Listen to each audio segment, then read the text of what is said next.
بسم الله الرحمن الرحيم. magacaygu waa Faadimo Ismaan Axmed waxaan ahay agaasimaha maxadka caafimaadka Burco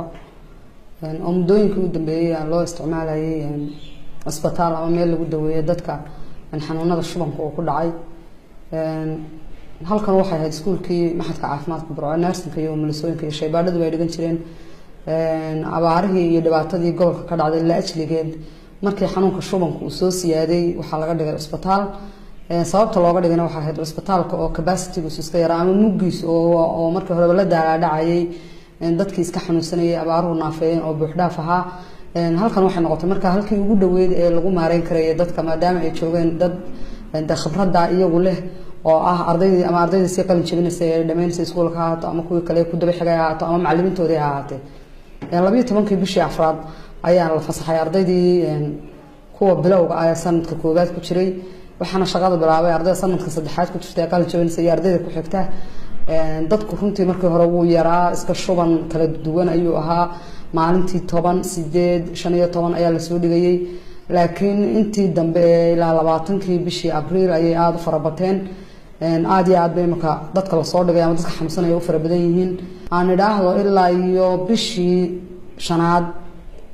20keedii ama 15keedii waxa noo yimi hay'adda bisha cas ee Canada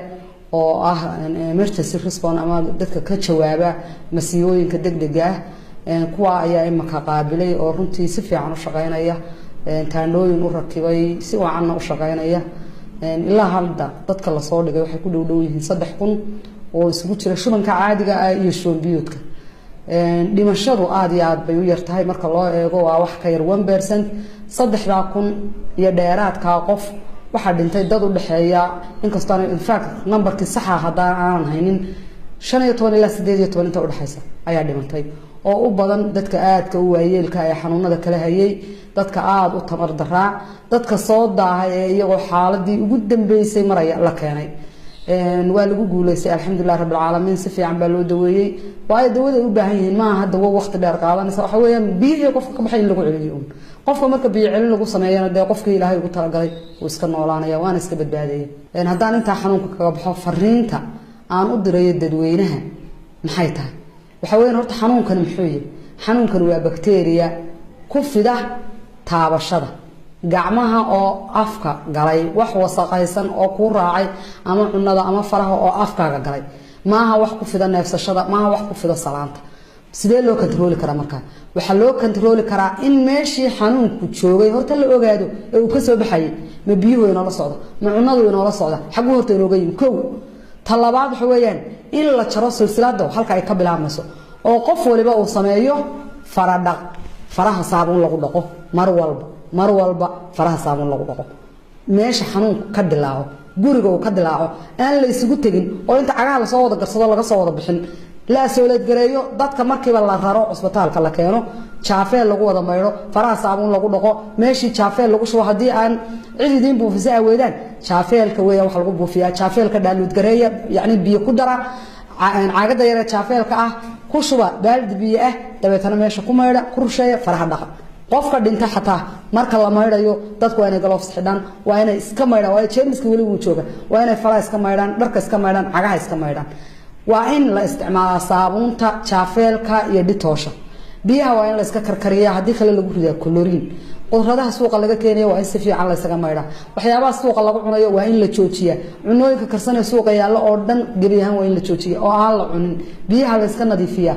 kollayto waxa weeyaan inta ayuu ku koobay dadku waa inay dadaalaan qofka xanuunka ku dhacayna goobta loogu talagalay ay keenaan oo ay la soo gaaraan biidmillaahi kariim fariinta ay gudbinaya kollayto waa inta duqsiga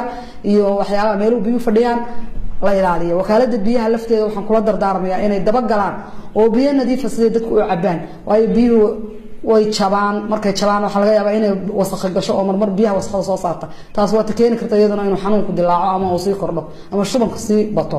marka runtii waxaan waa wax laga hortagi karo hal wada dadaalo hal iska nadiifiyo nadaafada hal lagu dadaalo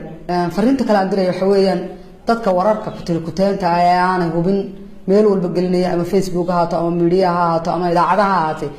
de runtii ha joojiyeen ma jirto dhimasho aad iyo aad u far badan oo dhacday dhimashadu aad iyo aad bay ugu yartay kasoo qaad 24 saacadood ama 48 saacadood u dambeeyay saddex qof baa dhintay islaam waayeela ilmo yar iyo qof yar oo dhalinyaro ah isaguna ilaa 13 jir ah oo intuba islaantu xanuuno kale oo iska serious oo ayay